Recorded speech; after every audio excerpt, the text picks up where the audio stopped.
준비해온 저희들의 입장을 낭독하도록 하겠습니다.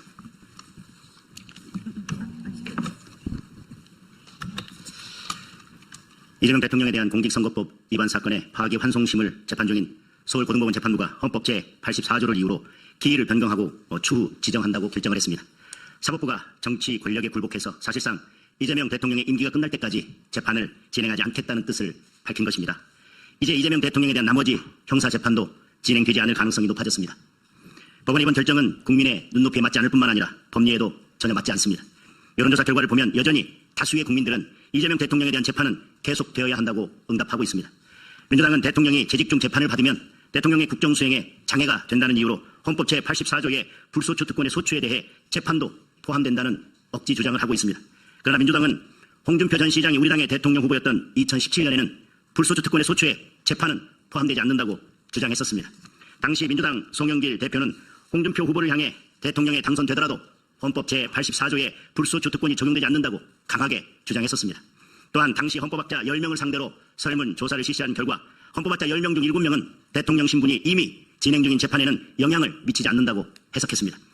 법제처가 2010년에 발간한 헌법 주석서에서도 헌법 제84조에서 말하는 형사상 소추는 기소를 의미한다고 기소를 하고 있습니다.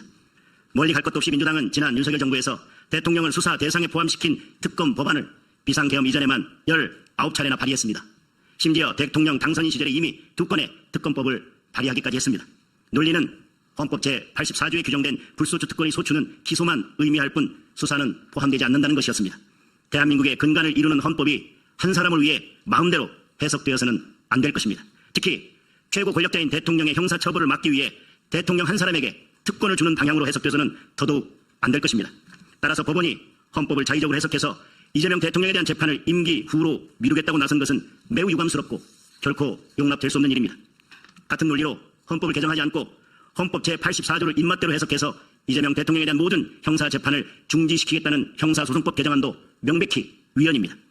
사법부의 이번 결정은 독립이라는 심장을 꺼내어 권력에 넘겨주고 스스로 죽음을 선택한 것이나 다름없습니다.